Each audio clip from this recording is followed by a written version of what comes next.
ನಮಸ್ಕಾರ ವೀಕ್ಷಕರೇ, comments review ಅವಾಗ ಮಾಡ್ತಾ ಇರ್ತೀನಿ. ಕೆಲವೊಂದು ಕಮೆಂಟ್ಸ್ಗಳು ತುಂಬ ಇಂಪಾರ್ಟೆಂಟ್ ಆಗಿರುತ್ತೆ, ನಮಗೂ ಕೆಲವಷ್ಟು ವಿಷಯಗಳು ತಿಳ್ಕೊಬೋದು. ಇನ್ನು ಜನ ಡೌಟ್ ಕೇಳ್ತಾ ಇದ್ರೆ ಅಲ್ವಾ ನಾವು ಅದ್ರ ಬಗ್ಗೆ ತಿಳ್ಕೊಂಡು ನಿಮಗೆ ತಿಳಿಸೋದಕ್ಕಾಗೋದು ಅಂತ ಕಮೆಂಟ್ಸ್ ರಿವ್ಯೂ ಇವತ್ತು ಕೂಡ ಮಾಡ್ತಾ ಇದ್ದೀನಿ. ಇಲ್ಲಿ ಇವತ್ತಿನ ಡೇಟ್ ಪ್ರಕಾರ 20ನೇ ತಾರೀಕು ಈ ಕಮೆಂಟ್ಸ್ ರಿವ್ಯೂ ನಡೀತಾ ಇದೆ.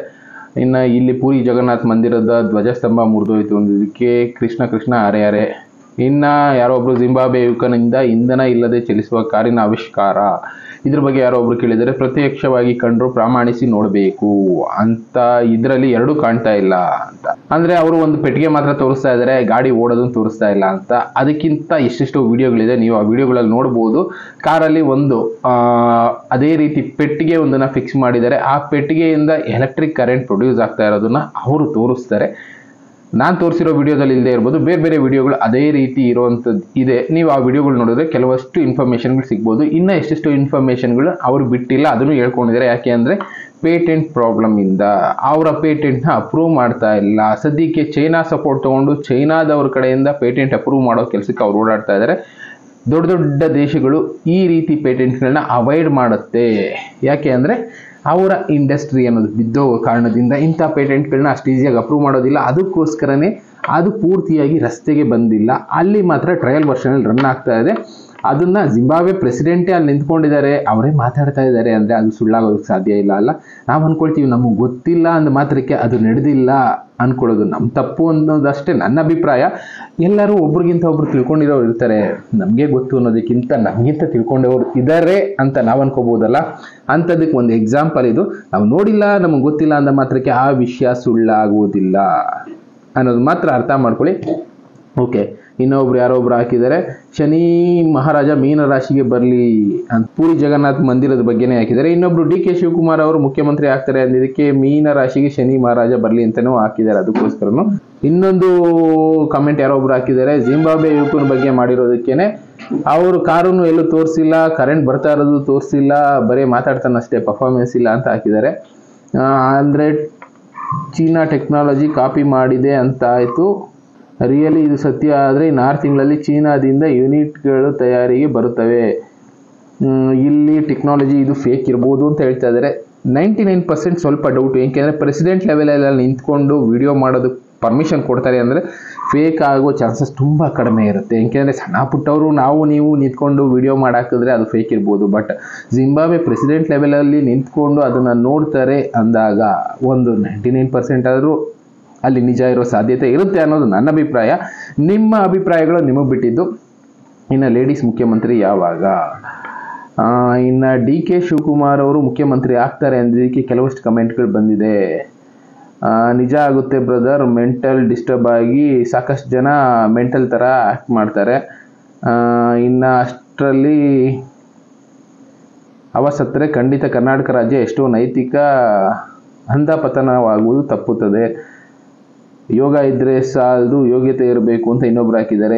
ಇವರಿಗೆ ಈ ಜನ್ಮದಲ್ಲಿ ಮುಖ್ಯಮಂತ್ರಿ ಆಗುವ ಯೋಗ ಇಲ್ಲ. ಕೆಲವೊಬ್ರು ಏನೇನೋ ಹಾಕಿದ್ದಾರೆ. ಕರಪ್ಷನ್ ವಿಲ್ ಬೀಟ್ ಕರ್ನಾಟಕ, ಈ ಥರದ್ದು ಎಷ್ಟೆಷ್ಟೋ ಇದೆ. ಇಲ್ಲಿ ಏನಂದರೆ DK ಶಿವಕುಮಾರ್ ಅವ್ರದ್ದೇ ಯಾಕೆ ನಾವು ವಿಡಿಯೋದಲ್ಲಿ ಹಾಕ್ತೀವಿ ಅಂದರೆ ಮೊನ್ನೆ ಕೂಡ ಒಂದು ಪೂಜೆ ನಡೀತು. ಆ ಪೂಜೆನಲ್ಲಿ DK ಶಿವಕುಮಾರ್ ಅವರು ಕನಕಪುರದ ಮುಖ್ಯಮಂತ್ರಿ ಆಗಲಿ, ಕನಕಪುರ ಅಲ್ಲ, ಕರ್ನಾಟಕದ ಮುಖ್ಯಮಂತ್ರಿ ಆಗಲಿ ಅಂತ ಜನ ಕೇಳ್ಕೊಳ್ತಾ ಇದ್ರು. ಯಾಕೆ ಅನ್ನೋದಾದರೆ ಸದ್ಯಕ್ಕೆ ಈಗಿರುವಂಥ ಸರ್ಕಾರ ಕಾಂಗ್ರೆಸ್ ಸರ್ಕಾರ, ಅದರಲ್ಲಿ DK ಶಿವಕುಮಾರ್ ಅವರು ಕೂಡ ಒಬ್ಬರು ಮುಖ್ಯಮಂತ್ರಿ ಆಗಿದ್ದಾರೆ. ಅಲ್ಲಿ ಜನ ಒಬ್ಬರು ಮಾತಾಡ್ತಾ ಇದ್ದಿದ್ದು ನಾನು ಮಾತಾಡಿದಾಗ ಗೊತ್ತಾಗಿದ್ದು, ಈಗಿರುವಂಥ ಮುಖ್ಯಮಂತ್ರಿ ಒಳ್ಳೆ ಕೆಲಸ ಮಾಡಿದ್ರೂ ಒಂದು ಧರ್ಮದ ಪರವಾಗಿ ಕೆಲಸ ಮಾಡ್ತಾರೆ, ಹಿಂದೂಗಳಿಗೆ ಏನು ಬೆನಿಫಿಟ್ ಅನ್ನೋದು ಸಿಗ್ತಾ ಇಲ್ಲ. ಅಂಥದಕ್ಕೆ ಬದಲಾಗಿ ಬೇರೆಯವರು ಮುಖ್ಯಮಂತ್ರಿ ಆದರೆ ಹಿಂದೂ ಪರವಾಗಿರೋರು, ಅದರಲ್ಲಿ ರೀಸೆಂಟಾಗಿ ಎಲ್ಲರೂ ಕಾಂಗ್ರೆಸ್ ಅಲ್ಲಿ ಕುಂಭಮೇಳಕ್ಕೆ ಆಪೋಸ್ ಮಾಡ್ತಾ ಇದ್ದಾರೆ. ಇನ್ನು ಬೇರೆ ಬೇರೆದಕ್ಕೆ ಆಪೋಸ್ ಮಾಡ್ತಾ ಇದ್ರು ಕೂಡ ಅದು ನನ್ನ ಪರ್ಸನಲ್, ನಾನು ಹಿಂದುತ್ವಕ್ಕೆ ಗೌರವ ಕೊಡ್ತೀನಿ ಅಂತ DK ಶಿವಕುಮಾರ್ ಅವರು ಕುಂಭಮೇಳಕ್ಕೆ ಹೋಗಿ ಬಂದರು, ಎಲ್ಲರಿಗೂ ಗೊತ್ತಿರೋದೆ. ಅಂಥವರು ಮುಖ್ಯಮಂತ್ರಿ ಆದರೆ ಹಿಂದೂಗಳಿಗೆ ಸ್ವಲ್ಪ ಬೆಲೆ ಬರುತ್ತೆ ಅನ್ನೋ ಒಂದು ಕಾರಣನ ಜನ ಅಲ್ಲಿ ಕೊಟ್ಟು, ಇದಕ್ಕೋಸ್ಕರ ಈ ಬಗ್ಗೆ ಗೊತ್ತಿರೋ ಒಬ್ಬರು ಆಸ್ಟ್ರಾಲಜರ್ ಗುರೂಜಿ ಅವ್ರ ಹತ್ರ ಈ ವಿಷಯಗಳನ್ನ ಕೇಳಿದಾಗ ಚಾನ್ಸಸ್ ತುಂಬ ಕಡಿಮೆ ಇದೆ. ಬಟ್ ಪ್ರಯತ್ನ ಮಾಡಿದ್ರೆ ಆ ಟೈಮ್ನಲ್ಲಿ ಮಾತ್ರ ಅವ್ರಿಗೆ ಆ ಯೋಗ ಬರುತ್ತೆ, ಅದನ್ನು ಬಿಟ್ಟರೆ ಮತ್ತೆ ಚಾನ್ಸ್ ಸಿಗೋದಿಲ್ಲ ಅಂತಲೇ ಹೇಳಿದ್ರು. ಆ ಯೋಗ ಬಂದರೆ ಬದಲಾವಣೆ ಕರ್ನಾಟಕದಲ್ಲಿ ಆಗಬಹುದು ಅನ್ನೋ ಒಂದು ಯೋಚನೆಯಿಂದ ಮಾತ್ರ ಈ ವಿಡಿಯೋ ಹಾಕಿರೋದು. ಏಕೆಂದರೆ ಹಿಂದೂಗಳ ಮೇಲೆ ಸ್ವಲ್ಪ ದಬ್ಬಾಳಿಕೆ ಅನ್ನೋದು ಇದೆ, ಇನ್ನು ಬೇರೆ ಬೇರೆದೆಲ್ಲ ಆಗ್ತಾ ಇರೋದ್ರಿಂದ ಅದರಿಂದ ಮುಕ್ತಿ ಅನ್ನೋದು ಸಿಗಬಹುದು ಅನ್ನೋ ಒಂದು ಆಲೋಚನೆ ಅಷ್ಟೇ.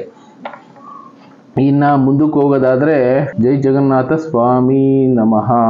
80 100ಕ್ಕೆ 100 ಸತ್ಯ, ಅನುಮಾನನೇ ಬೇಡ. ಊರು ಕಾಡಾಗಬೇಕು, ಕಾಡು ಊರಾಗಬೇಕು. ಇದು ಮಂಟೆಸ್ವಾಮಿಗಳದ್ದು. ಹೌದು, ಅವ್ರು ಹೇಳಿರೋದಾಗುತ್ತೆ, ಬಟ್ ಆದರೆ ಟೈಮ್ ವೇರಿಯೇಷನ್ ಇರ್ಬೋದು. ಇನ್ನು 2023 13ನೇ ಮಂತು, ಹಿಂದೂ ಪಂಚಾಂಗ 13 ಅಮಾವಾಸ್ಯೆ ಅಂತ ಹೇಳಿದ್ದಾರೆ. ಇದ್ರ ಬಗ್ಗೆನೂ ನಾನು ಹುಡ್ಕೋ ಪ್ರಯತ್ನ ಮಾಡ್ತಾ ಇದ್ದೀನಿ. ಕೆಲವಷ್ಟು ವಿಷಯಗಳು ನನಗೂ ಅಷ್ಟೊಂದು ಗೊತ್ತಾಗೋದಿಲ್ಲ. ಗೊತ್ತಿರೋ ಮಟ್ಟಿಗೆ ನಾನು ತಿಳಿಸೋ ಪ್ರಯತ್ನ ಮಾಡ್ತಾ ಇರ್ತೀನಿ.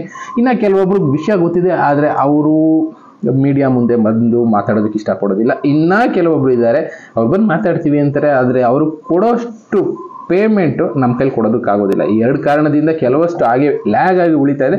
ನಮ್ಮ ಕೈಲಿ ಸಾಧ್ಯ ಆಗೋ ಮಟ್ಟಕ್ಕೆ ವಿಷಯಗಳನ್ನ ತಿಳ್ಕೊಂಡು ನಿಮ್ಮ ಮುಂದೆ ನಾನು ತಿಳಿಸ್ತಾ ಇರ್ತೀನಿ. ತಿಳ್ಕೊಳ್ಳೋರು ತಿಳ್ಕೊಳ್ಳಿ, ಇದ್ರ ಬಗ್ಗೆ ಕಮೆಂಟ್ಸ್ ಮಾಡೋರು ಮಾಡಿ, ಅದ್ರ ಬಗ್ಗೆ ಏನು ಬೇಜಾರಿಲ್ಲ. ಇನ್ನು ಇದನ್ನು ಹೊರಗಡೆ ತರೋದಕ್ಕೆ ಸಾಧ್ಯ ಇಲ್ಲ ಬಿಡಿ. ಅಂದರೆ ಇಲ್ಲಿ ಜಿಂಬಾಬ್ವೆ ಯುವಕನ ಬಗ್ಗೆನೇ ಮಾತಾಡ್ತಾ ಇದ್ದಾರೆ. ಚಾನ್ಸಸ್ ತುಂಬ ಕಡಿಮೆ ಇದೆ, ಕೆಲವೊಂದನ್ನ ಹೊರಗಡೆ ತರೋದಕ್ಕೆ ಬಿಡೋದಿಲ್ಲ. ಅದಕ್ಕೋಸ್ಕರನೇ ಅಲ್ಲಿ ಜಿಂಬಾಬ್ವೆ ಪ್ರೆಸಿಡೆಂಟ್ ತನಕ ಅವ್ರು ಹೋಗಿ ಅಪ್ರೋಚ್ ಮಾಡ್ತಾ ಇರೋದು. ನಮ್ಮ ದೇಶದಲ್ಲಿ ಇಂಥ ಸಾಧಕರು ಎಷ್ಟೆಷ್ಟೋ ಇರ್ತಾರೆ, ಎಷ್ಟೆಷ್ಟೋ ಸಾಧನೆಗಳು ಹಾಗೆ ಮುಚ್ಚೋಗಿರ್ತವೆ, ಜನರಿಗೆ ಅಡ್ವಾಂಟೇಜ್ ಮಾಡ್ಕೊಳೋಂಥದ್ದು. ಕಾರಣ ಅದರಿಂದ ಎಷ್ಟೆಷ್ಟೋ ಕಂಪ್ನಿಗಳಿಗೆ ಲಾಸ್ ಆಗುತ್ತೆ ಅಂತಲೇ ಅಂಥ ಕಂಪ್ನಿಗಳು ಇಂಥ ಆವಿಷ್ಕಾರ ಸಾಧನೆಗಳನ್ನ ಮುಚ್ಚಾಕೋ ಕೆಲಸ ಮಾಡುತ್ತೆ. ಇದೆಲ್ಲ ಕಣ್ಣು ಮುಂದೆ ನೋಡ್ಕೊಂಡೇ ಬಂದಿದ್ದೀವಿ. ಇನ್ನು ಪರಮಾತ್ಮ ನೀನು ಬೇಗ ಭೂಮಿ ಮೇಲೆ ಅವತರಿಸು, ದುರ್ನಡತೆ ಅಹಂಕಾರಿಗಳ ಅತಿ ವೇಗದ ದೇವ ಮೇಲೆ ಭಯ ಭಕ್ತಿ ಏನೂ ಇಲ್ಲ, ಹಂಗೆ ಆಗಿದೆ. ಇದೆಲ್ಲ ನಡೀತಾ ಇದೆ, ಮುಂದೆ ಯಾವಾಗ ಬೇಗ ಆಗಲಿ ಅಂತ ಎಲ್ಲ ಕೇಳ್ಕೊಳ್ತಾ ಇದ್ದಾರೆ. ಯಾರೋ ಒಬ್ರು ಹಾಕಿರೋದು, ಇದನ್ನು ನಮ್ಮ ದೇಶದಲ್ಲಿ ಡೆವಲಪ್ ಮಾಡ್ಬೋದಲ್ವಾ? PM ಮೋದಿ ಮತ್ತು ಯೋಗಿ ಅವರು ಇಂತಹ ನ್ಯೂ ಟೆಕ್ನಾಲಜಿ ಡೆವಲಪ್ ಮಾಡಿದರೆ ನಮ್ಮ ದೇಶಕ್ಕೆ ಒಳ್ಳೆಯದು. ಮಾಡಿದ್ರು ಮಾಡಬಹುದು, ಬಟ್ ಆದರೆ ಹೇಳಿದ್ನಲ್ಲ, ಕೆಲವಷ್ಟು ದುಡ್ಡಿರೋರು ಇದನ್ನು ಮಾಡೋದಕ್ಕೆ ಬಿಡೋದಿಲ್ಲ. ಅವರ ಇಂಡಸ್ಟ್ರಿಗಳ ಮೇಲೆ ಇಂಪ್ಯಾಕ್ಟ್ ಬೀಳೋದ್ರಿಂದ ಆರ್ಥಿಕ ಸಮಸ್ಯೆ ಅನ್ನೋದು ಕ್ರಿಯೇಟ್ ಆಗುತ್ತೆ. ಅದಕ್ಕೋಸ್ಕರ ಮಾಡೋದಕ್ಕೆ ಬಿಡೋದಿಲ್ಲ. ಇನ್ನು ಸರ್, ನಿಮ್ಮ ಮೇಲೆ ಯಾರು ರಿವರ್ಸ್ ಕ್ವಶನ್ ಮಾಡ್ತಾನೋ ಅವನು ಡೂಪ್ಲಿಕೇಟ್ ಸ್ವಾಮೀಜಿಗಳ ಒಂದು ಹೇಳ್ತಿರುವುದು 100% ಸತ್ಯ. ವೀರಬ್ರಹ್ಮೇಂದ್ರ ಸ್ವಾಮಿಗಳ ಬಗ್ಗೆ ಹೆಚ್ಚಾಗಿ ಮಾಡಿ ಸರ್. ವೀರಬ್ರಹ್ಮೇಂದ್ರ ಪ್ರಕಾರ ಈ ವೇಳೆಗೆ ಬರಬೇಕಾಗಿತ್ತು. ಕ್ರೋಧಿ ನಾಮ ಸಂವತ್ಸರ, ಮಾರ್ಗಶಿರ ಮಾಸ, ಪಂಚಮಿ ದಿವಸ ಮಹಾ ನಕ್ಷತ್ರ ಹುಟ್ಟುತ್ತೆ ಅಂತ ಅವರ ಆಗಮನ ಆಗುತ್ತೆ ಅಂತ ಹೇಳಿದ್ರಿ. ಯಾಕೆ ಸ್ವಲ್ಪ ಇದ್ರ ಬಗ್ಗೆ ಹೇಳಿ ಅಂತ ಒಬ್ರು ಕೇಳಿದ್ದಾರೆ. ಅಂದರೆ ಮೊನ್ನೆ ಯಾವುದೋ ಒಂದು ವಿಷಯ ಹೇಳಿದಾಗ ಕೆಲವೊಬ್ರು ಮೋಸ ಮಾಡ್ತಾ ಇರ್ತಾರೆ, ಹುಷಾರಾಗಿರಿ ಎಂದಿದ್ದಕ್ಕೆ ಕೆಲವೊಬ್ರು ಕೇಳಿರೋದು. ಹೌದು, ನೀವು ಹೇಳಿದಾಗೆ ವೀರಭೋಗ ವಸಂತರಾಯರು ಈಗ ಬರಬೇಕಾಯ್ತು, ಯಾಕೆ ಬಂದಿಲ್ಲ? ಯಾಕೆ ಅವ್ರು ಹೇಳಿದ್ದು ಯಾವ ವಿಷಯಗಳು ನಡೆದಿಲ್ಲ ಅಂತ ಒಬ್ರು ಪ್ರಶ್ನೆ ಮಾಡಿದ್ದಾರೆ. ಹೌದು, ಸತ್ಯನೇ, ನಾನಿಲ್ಲ ಅಂತ ಒಪ್ಕೊಳ್ಳೋದೇ ಇಲ್ಲ. ಈ ವಿಷಯಗಳನ್ನ ಯಾವುದನ್ನು ಕೂಡ ನಾನು ಬರೆದಿಲ್ಲ, ನಾನು ಹೇಳಿಲ್ಲ. ಪ್ಲೀಸ್ ಇದನ್ನು ಅರ್ಥ ಮಾಡ್ಕೊಳ್ಳಿ. ಇಲ್ಲಿ ಏನಂದರೆ, ಬರೆದಿರೋರು ಜ್ಞಾನಿಗಳು, ಕಾಲಜ್ಞಾನಿಗಳು. ಅಂಥ ಜ್ಞಾನಿಗಳು ಬರೆದಿಟ್ಟಿರೋಂಥ ಬುಕ್ಗಳು ನಮಗೆ ಸಿಕ್ಕಿಲ್ಲ ಬಿಡಿ, ಆದರೆ ಅದನ್ನು ಟ್ರಾನ್ಸ್ಲೇಷನ್ ಮಾಡ್ತಾ ಮಾಡ್ತಾ ಕೆಲವೊಂದು ಆ್ಯಡ್ ಆನ್ ಆಗಿರುತ್ತೆ. ಅಂಥ ಬುಕ್ ನಮಗೆ ಸಿಗ್ತಾ ಇರೋದು. ಅದರಲ್ಲಿ 100ರಲ್ಲಿ ಒಂದು 60% 70% ಇಟ್ಕೊಳ್ಳಿ. ಕೆಲವೊಂದರಲ್ಲಿ ನಿಜ ಇರ್ಬೋದು, ಇನ್ನು 30% ತುಂಬಿದ್ದಾರೆ ವಿಷಯಗಳನ್ನ, ಅವರಿಗೆ ಮನಸ್ಸಿಗೆ ಬಂದಂಗೆ ತುಂಬಿದ್ದಾರೆ. ಇದರಿಂದ ಏನಾಗುತ್ತೆ, ಜನಗಳಿಗೆ ನಂಬಿಕೆಯನ್ನು ಕಡಿಮೆ ಆಗುತ್ತೆ. ಇಲ್ಲೂ ಕೂಡ ಕಾಲಜ್ಞಾನಿಗಳು ವರ್ಷಗಳನ್ನ ಮೆನ್ಷನ್ ಮಾಡಿರಲಿಲ್ಲ, ಸಂವತ್ಸರಗಳನ್ನ ಮೆನ್ಷನ್ ಮಾಡಿದ್ರು. ನಾನು ರೀಸೆಂಟ್ ಪ್ರೋಗ್ರಾಮಲ್ಲಿ ತಿಳಿಸಿದ್ದೀನಿ ಕ್ಯಾಲೆಂಡರ್ ಅನ್ನೋದು ಯಾವ ರೀತಿ ವ್ಯತ್ಯಾಸ ಇತ್ತು ಅಂತ. ಆ ರೀತಿ ವ್ಯತ್ಯಾಸ ಇರೋ ಕ್ಯಾಲೆಂಡರ್ಗಳು ತುಂಬಾನೇ ಇದಾವೆ. ಯಾವ ಕ್ಯಾಲೆಂಡರ್ ನಂಬಬೇಕು, ಯಾವ ಡೇಟನ್ನು ಬಿಲೀವ್ ಮಾಡಬೇಕು ಅನ್ನೋದೇ ಇಲ್ಲಿ ಪ್ರಶ್ನೆಯಾಗಿ ಉಳ್ಕೊಂಡಿರುವಂಥದ್ದು. ಒಟ್ಟಿನಲ್ಲಿ ನಿಜವಾದ ಕ್ಯಾಲೆಂಡರ್ ಯಾವುದು ಅನ್ನೋದು ಎಲ್ಲೂ ಕೂಡ ಸಿಗ್ತಾ ಇಲ್ಲ. ಅದನ್ನೇ ಹುಡ್ಕೋ ಪ್ರಯತ್ನ ನಾವು ಮಾಡ್ತಾ ಇದ್ದೀವಿ. ನಿಮ್ಮ ಕೈಲಿ ಸಾಧ್ಯ ಆದರೆ ನೀವು ತಿಳಿಸೋ ಕೆಲಸ ಮಾಡ್ಬೋದು. ಕೆಲವೊಬ್ರು ಅದನ್ನ ಮಾತಾಡೋಣ ಅಂತಲೂ ಹೇಳಿದರೆ, ಅದಕ್ಕೂ ಒಂದು ಅವಕಾಶ ಮುಂದೆ ಮಾಡಿಕೊಡ್ತಾ ಇದ್ದೀವಿ. ಕೂತ್ಕೊಂಡು ಡಿಸ್ಕಷನ್ ಮಾಡೋಣ ಅನ್ನೋ ಒಂದು ವೇದಿಕೆಯನ್ನು ಕ್ರಿಯೇಟ್ ಮಾಡ್ತಾ ಇದ್ದೀವಿ. If anyone refer Vantikoplu Panchanga can find all the details. A month make 30 days. 2 pakshas house Amasi days sun moon ಕೆಲವೊಂದು ಹಾಕಿದ್ದಾರೆ. 15 ತಿಥಿ. ಈ ವಿಷಯಗಳನ್ನ ಮಾತಾಡುವಾಗ ನನಗೆ ಗೊತ್ತಾಗಿದ್ದು, ಇಲ್ಲಿ ಲೀಪ್ ಇಯರ್ ಅಂತ ಒಂದು ಕನ್ಸಿಡರ್ ಮಾಡ್ತಾರೆ. ಅಂದರೆ ಈಗ ನಾವು 12 ತಿಂಗಳು 13 ತಿಂಗಳು ಏನೇನೋ ಮಾತಾಡ್ತೀವಿ. 28 ದಿನ ಎಕ್ಸಾಕ್ಟ್ ಆಗಿ ಒಂದು ಹುಣ್ಣಿಮೆಯಿಂದ ಇನ್ನೊಂದು ಹುಣ್ಣಿಮೆಗೆ, ಒಂದೊಂದು ಸಲ 29 ದಿನ. ಬಟ್ ಆದರೆ ನಾವು 31 ದಿನ ಫಾಲೋ ಮಾಡ್ತಾ ಇದ್ದೀವಲ್ಲ, ಇದು ಸರಿನಾ ಅನ್ನೋದಾದರೆ ಇಲ್ಲ. ಅದಕ್ಕೋಸ್ಕರನೇ ಅಧಿಕ ಮಾಸ ಅಂತ 3 ವರ್ಷಕ್ಕೆ ಇಲ್ಲ 4 ವರ್ಷಕ್ಕೆ ಒಂದ್ಸಲ ಬರ್ತಾ ಇರುತ್ತೆ. ಅದನ್ನೇ ಇವರು ತಿಳಿಸ್ತಾ ಇರೋದು. ಈ ಥರದ್ದು ಬಂದಾಗ, ಅಧಿಕ ಮಾಸಗಳು ಬಂದಾಗ ವರ್ಷಗಳಲ್ಲಿ ವೇರಿಯೇಷನ್ ಆಗಿರುತ್ತೆ. ಅದನ್ನೇ ಹೇಳ್ತಾ ಇರೋದು. ಯಾವ ವರ್ಷ ನಾವು ಬಿಲೀವ್ ಮಾಡ್ತಾ ಇದ್ದೀವೋ ಅದು ನಿಜವಾದ ವರ್ಷ ಆಗಿಲ್ಲದೆ ಇರ್ಬೋದಲ್ಲ ಅನ್ನೋ ಒಂದು ಪ್ರಶ್ನೆ ಹುಟ್ಟುತ್ತೆ. ಬಟ್ ಮುನ್ಸೂಚನೆಗಳು ಅದರಲ್ಲಿ ಪ್ರಶ್ನೆ ಹುಟ್ಟೋದಿಲ್ಲ. ಅವ್ರು ಬರೆದಿದ್ರು ಈ ರೀತಿ ಮುನ್ಸೂಚನೆ ಹುಟ್ಟುತ್ತೆ. ಆ ಮುನ್ಸೂಚನೆ ಆದ ಮೇಲೆ ಇದೆಲ್ಲ ಆಗುತ್ತೆ. ಆ ಮುನ್ಸೂಚನೆಯನ್ನು ನಾವು ನಂಬಬೇಕಾಗತ್ತೆ. ಈಗ ಎಕ್ಸಾಂಪಲ್ ಅವ್ರು ಹೇಳಿದ್ದಾರೆ ಏನು ಅಂದರೆ, ಯಾವುದೋ ಒಂದು ಭೂಭಾಗ ಬಾಯಿ ಬಿಡುತ್ತೆ, ಅದಾದ ಮೇಲೆ ಈ ರೀತಿ ಅನಾಹುತ ಆಗುತ್ತೆ ಅಂದರೆ ಹೌದು, ಅದು ನಡೆದಾದ ಮೇಲೆ ನಾವು ಎಕ್ಸ್ಪೆಕ್ಟ್ ಮಾಡಬೇಕಾಗುತ್ತೆ. ಎಕ್ಸಾಂಪಲ್ ಪುರಿ ಜಗನ್ನಾಥ ಧ್ವಜಸ್ತಂಭ ಮುರಿತು, ಅದಾದ ಮೇಲೆ ನೆಕ್ಸ್ಟ್ ಏನಾಗುತ್ತೆ ಎಕ್ಸ್ಪೆಕ್ಟ್ ಮಾಡಬೇಕಾಗುತ್ತೆ. ಕನಕದುರ್ಗಮ್ಮ ಈ ದೇವಸ್ಥಾನದ ದೇವಿ ಮೂಗುತಿ ತನಕ ನೀರು ಬಂತು, ಇದಾದ ಮೇಲೆ ಮುಂದೆ ಅನಾಹುತ ಆಗುತ್ತೆ ಅನ್ನೋದನ್ನ ಅರ್ಥ ಮಾಡ್ಕೋಬೇಕಾಗತ್ತೆ ಅಷ್ಟೇ. ಇಲ್ಲಿ ಡೇ ಟು ಇಯರ್ ಎಕ್ಸಾಕ್ಟ್ ಆಗಿ ಎಲ್ಲೂ ಕೂಡ ಮ್ಯಾಚ್ ಆಗ್ತಾ ಇಲ್ಲ. ನಾವು 2024, 25, 26 ಅಂತ ಒಂದು ಅಂದಾಜು ಲೆಕ್ಕಾಚಾರದ ಮೇಲೆ ಮಾತ್ರ ಮಾತಾಡ್ಬೋದು. ಎಕ್ಸಾಕ್ಟ್ ಆಗಿ ಇದೇ ಡೇಟು ಇದೇ ಇಯರ್ ಎಲ್ಲೂ ಕೂಡ ಮೆನ್ಷನ್ ಮಾಡಿಲ್ಲ, ಎಲ್ಲೂ ಕೂಡ ಯಾರು ಹೇಳಿಲ್ಲ ಕಾಲಜ್ಞಾನಿಗಳು. ಅವ್ರು ಮೆನ್ಷನ್ ಮಾಡಿದ್ದು ಇದು ಮುನ್ಸೂಚನೆ, ಇದಾದ ಮೇಲೆ ಇಂಥದ್ದಾಗುತ್ತೆ ತಿಳ್ಕೊಳ್ಳಿ ಅಂತ ಹೇಳಿದ್ರು. ಅದನ್ನು ನಾವು ಅರ್ಥ ಮಾಡ್ಕೋಬೇಕಾಗತ್ತೆ ಅಷ್ಟೇ. ಅದಕ್ಕೆ ಕೆಲವೊಂದು ಸಲ ಎಲ್ಲ ಹೇಳೋದು ಸತ್ಯ ಅಲ್ಲ. ಒಂದು 60%, 70% ಮಾತ್ರ ಸತ್ಯ ಇರುತ್ತೆ, ಒಂದು 30% ಕೆಲವೊಂದು ಆ್ಯಡ್ ಆನ್ ಇರುತ್ತೆ, ಅರ್ಥ ಮಾಡ್ಕೊಳ್ಳಿ. ಇನ್ನು ಗುಡ್ ಟೆಕ್ನಾಲಜಿ PM ಮೋದಿಗೆ ಪ್ಲೀಸ್ ಸಪೋರ್ಟ್ ಥ್ಯಾಂಕ್ ಯು ಅಂತ ಏನೋ ಒಂದು ಹಾಕಿದ್ದಾರೆ. ಇನ್ನು ಹಾಗಿದ್ರೆ ಅವನು ದಿನ ಬದುಕೋದಿಲ್ಲ ಬಿಡಿ ನೋಡಿ ಬೇಕಾದರೆ, ಅಂದರೆ ಇದನ್ನು ಕಂಡುಹಿಡಿದಿರೋಂಥ ವ್ಯಕ್ತಿ ಜಾಸ್ತಿ ದಿನ ಬದುಕೋದಿಲ್ಲ ಬಿಡಿ ಅಂತ ಹಾಕಿದರೆ ನೋಡಿ. ಎಲ್ಲರಿಗೂ ಹೇಗೆ ಗೊತ್ತು, ಏನಾದರೂ ಎಲ್ಲರೂ ಒಂದೇ ರೀತಿ ಕಮೆಂಟ್ ಹಾಕಿರೋದು. ಒಳ್ಳೇದಕ್ಕೆ ಬೆಲೆ ಇಲ್ಲ ಅಂತ ನಾನು ಯಾಕೆ ಹಾಕಿದ್ದೆ ಅಲ್ಲಿ ಅಂದರೆ, ಅವ್ನು ಮಾಡಿರೋದು ಒಳ್ಳೆ ಕೆಲಸನೇ, 4 ಜನಕ್ಕೆ ಅನುಕೂಲ ಆಗುವಂಥ ಕೆಲಸ. ಆದರೆ ಎಲ್ಲರಿಗೂ ಗೊತ್ತು ಏನು ಅಂದರೆ ಅಂಥದ್ದು ಆಚೆ ಬರೋದಿಲ್ಲ, ಅಂಥದ್ದನ್ನು ನಾಶ ಮಾಡೋದಕ್ಕೆ ಎಲ್ಲ ಪ್ರಯತ್ನ ಮಾಡ್ತಾರೆ, ಎಲ್ಲರಿಗೂ ಗೊತ್ತು. ಬಟ್ ಯಾರು ಕೂಡ ಅವನ್ನ ಸಪೋರ್ಟ್ ಮಾಡೋ ಕೆಲಸ ಯಾರು ಮಾಡ್ತಾರೆ? ಯಾರು ಮಾಡೋದಿಲ್ಲ ಅಲ್ಲ. ನಮ್ಮ ದೇಶದಲ್ಲಿ, ಆ ದೇಶ ಬಿಡಿ ಬೇಡ, ನಮ್ಮ ದೇಶದಲ್ಲೂ ಅಂಥದ್ದು ಎಷ್ಟೆಷ್ಟೋ ಸಾಧನೆಗಳು ಆಚೆ ಬರ್ತಾ ಇರುತ್ತೆ. ಅಕ್ಕಪಕ್ಕದಲ್ಲಿರೋರ್ಗೂ ಗೊತ್ತಿರುತ್ತೆ ಏನೋ ಮಾಡ್ತಾ ಇದ್ದಾನೆ ಇವನು, ಏನೋ ಕಂಡುಹಿಡಿತಾ ಇದ್ದಾನೆ ಅಂತ. ಆದರೆ ಯಾರು ಸಪೋರ್ಟ್ ಮಾಡೋದಿಲ್ಲ. ಜಸ್ಟ್ ಈ ಥರ ಒಂದು ಕಮೆಂಟು ಏನೋ ಒಂದು ಆಗಿಬಿಟ್ಬಿಡ್ತೀವಿ.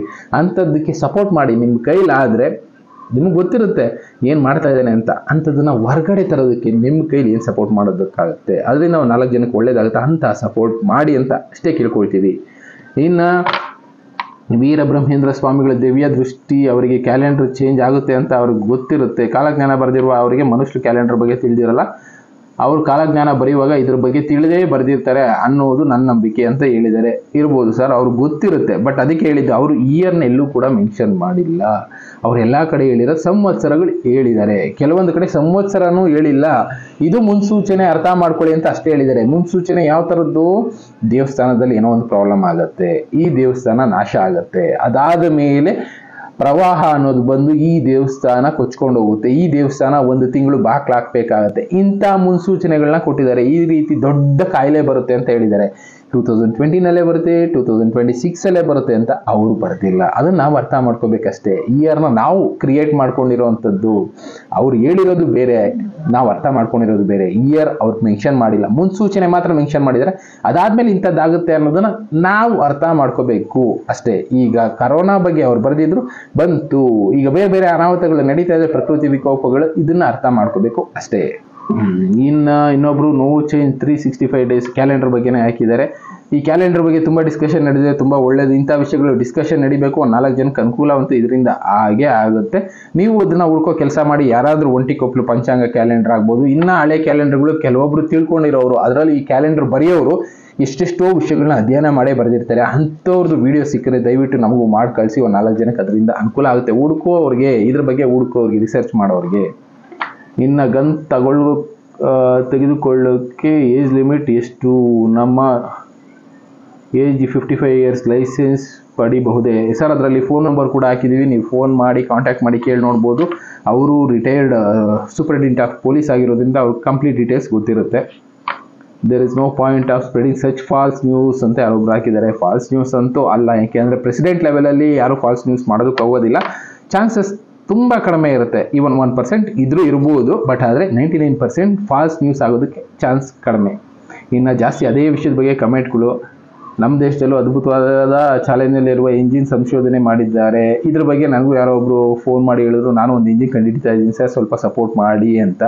ನನಗೆ ಆ ಸಪೋರ್ಟ್ ಮಾಡೋ ಕೆಪಾಸಿಟಿ ಸದ್ಯಕ್ಕೆ ಇಲ್ಲದೆ ಇರೋದ್ರಿಂದ ನಾನು ಹೇಳಿರೋದು ಏನಂದರೆ, ನಿಮ್ಮ ಡೀಟೇಲ್ಸ್ ಬೇಕಾದ್ರೆ ಯಾರಿಗಾದ್ರೂ ಕೊಡ್ತೀನಿ, ಯಾರಾದರೂ ಸಪೋರ್ಟ್ ಮಾಡೋರಿದ್ರೆ ಮಾಡ್ಬೋದು ಅಂತ. ಬೆಳಗಾವಿನಲ್ಲಿರುವಂಥ ಶಬರಿನಾಥ್ ರಜೀಮ್ ಅಂತ ಯಾರೋ ಒಬ್ರು ಇದ್ದಾರೆ, ಅವರು ಫೋನ್ ಮಾಡಿ ಕೇಳಿದ್ರು. ಅವ್ರ ಫೋನ್ ನಂಬರ್ ತೋರಿಸ್ತಾ ಇದ್ದೀನಿ. ಅವ್ರು ಯಾವುದೋ ಒಂದು ಫೋಟೋ ಕಳಿಸಿದ್ರು, ಈ ಥರದ್ದು ಒಂದು ಇಂಜಿನ್ ಕಂಡುಹಿಡಿತಾ ಇದ್ದೀನಿ, ಸಪೋರ್ಟ್ ಮಾಡಿ ಸರ್ ಅಂತ.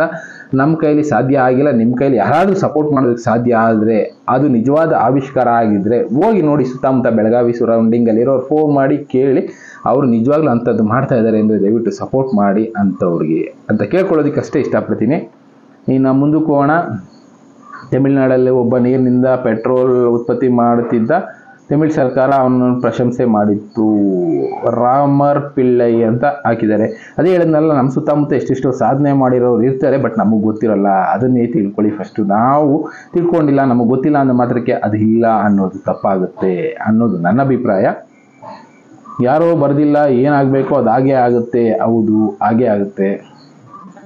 ಏನಾಗೋದಿಲ್ಲ, ಸುಮ್ಮನೆ ಯಾಕೆ ಕತೆ ಕಟ್ತೀರಾ? ಮಂಟೆ ಸ್ವಾಮಿಗಳು ಶಿವನ ಮಡಿವಾಳ ಮಾಚಯನ ವೀರಭದ್ರ ಸ್ವಾಮಿ ಏನೋ ಒಂದು ಹಾಕಿದ್ದಾರೆ. ಏನೋ ಆಗೋದಿಲ್ಲ ಅಂತ ನಾವು ಮನಸ್ತೃಪ್ತಿಗೆ ಅನ್ಕೋಬೇಕಷ್ಟೇ. ಬಟ್ ಆಗ್ತಾ ಇರೋದು ಡೆಲ್ಲಿನಲ್ಲಿ ಈಗ ಭೂಕಂಪಗಳು ಕಂಟಿನ್ಯೂಸ್ ಆಗಿ ಆಗ್ತಾನೆ ಇದೆ. ಯಾಕೆ ಮೊದಲಾಗ್ತಾ ಇರಲಿಲ್ಲ? ಪ್ರಕೃತಿ ಒಂದೊಂದೇ ಮುನ್ಸೂಚನೆ ಕೊಡ್ತಾ ಇದೆ, ನಾವು ಅರ್ಥ ಮಾಡ್ಕೋಬೇಕಷ್ಟೇ. ರೀಸೆಂಟಾಗಿ ಎಷ್ಟು ಭೂಕಂಪ ಆಗಿದೆ, ಎಷ್ಟು ಬಿಲ್ಡಿಂಗ್ಗಳು ಬಿದ್ದಿದೆ, ನಾವು ಓಡಾಡೋ ರಸ್ತೆನೂ ಬಿರುಕು ಬಿಡ್ತಾ ಇದೆ. ಕಾರಣ ಭೂಮಿ ಒಳಗಡೆ ತುಂಬಾನೇ ವೇರಿಯೇಷನ್ ಆಗ್ತಾ ಇದೆ. ನಾವು ಓಡಾಡೋ ರಸ್ತೆ ನೋಡಿ, ಟಾರ್ ಹಾಕಿ ಎಷ್ಟು ದಿನ ಆಗಿರುತ್ತೆ, ರೀಸೆಂಟಾಗಿ ಟಾರ್ಗಳು ಹಾಕಿರ್ತಾರೆ, ಆದರೂ ಕೂಡ ಆ ರಸ್ತೆ ಬಿರುಕು ಬಿಡುತ್ತೆ, ಅಲ್ಲಲ್ಲೇ ಹಳ್ಳ ಬೀಳುತ್ತೆ. ಯಾಕೆ?